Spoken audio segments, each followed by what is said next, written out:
Assalamualaikum warahmatullahi wabarakatuh.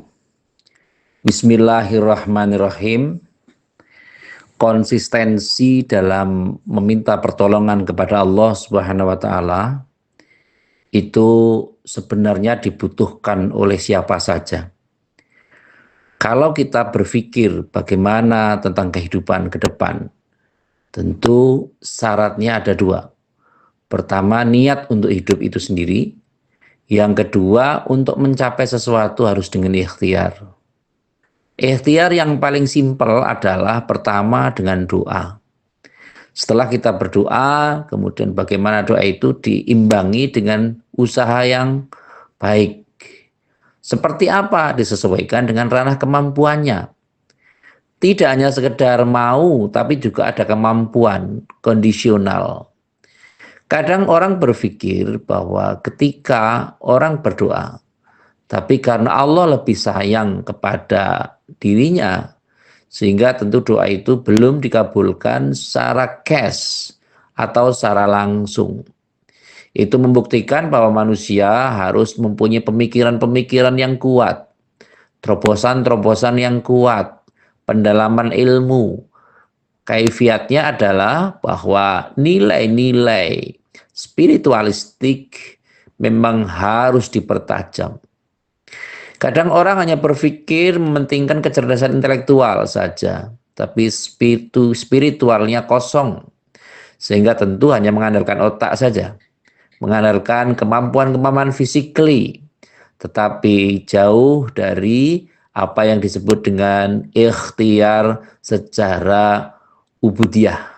Bagaimana kita menyembah Allah Subhanahu wa taala dengan cara-cara yang kuat, dengan cara-cara yang baik, semampu kita. Karena ketika kita beribadah kepada Allah itu semampunya. Artinya kalau semampunya berarti maksimal. Kemaksimalan dalam beribadah sangat dibutuhkan. Kapan saja dan di mana saja.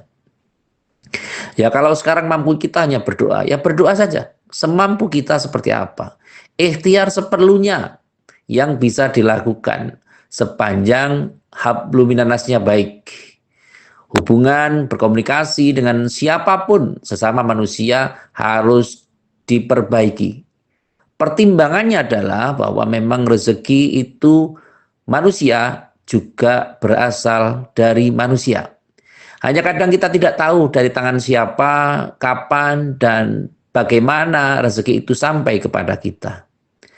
Tentu kita bermunajat kepada Allah Subhanahu wa taala. Kalau ada tradisi di dalam tradisi kita, pada malam Jumat kita berusaha untuk mengirim doa kepada leluhur kita, pada arwah, pada simbah-simbah, pada dzurriyyah-dzurriyyah kita yang sudah dipanggil Allah Subhanahu wa taala.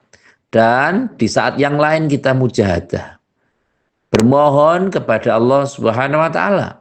Tentu dengan sholat, karena dalam sholat itu semuanya itu berisi doa atau permohonan kepada Allah Subhanahu wa taala. Dari niat, takbiratul ihram sampai dengan salam, semuanya berisi doa kepada Allah Subhanahu wa taala. Sehingga yang paling penting adalah sekarang ini tajamkan ikhtiar, tajamkan doa, ketuklah pintu langit yang sekuat mungkin. Hati kita harus betul-betul tunduk dan taat kepada Allah Subhanahu wa taala. Maksimalkan ikhtiar dan maksimalkan untuk beribadah kepada Allah Subhanahu wa taala.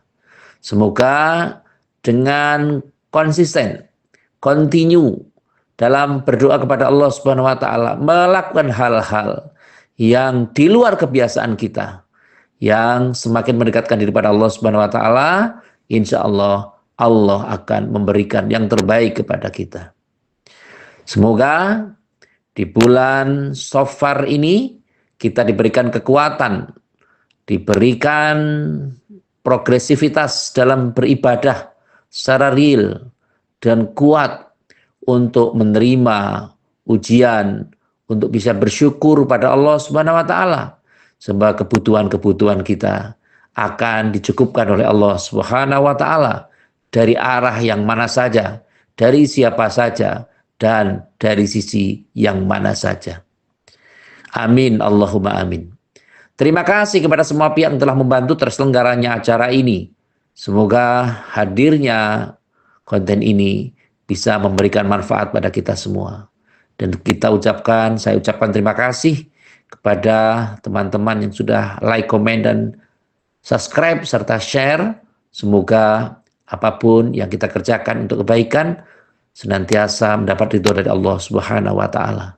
Sekali lagi terima kasih atas segala perhatian dan mohon maaf atas segala kekurangan. Saya akhiri, wallahul muwaffiq ila aqwamit thoriq. Wassalamualaikum warahmatullahi wabarakatuh.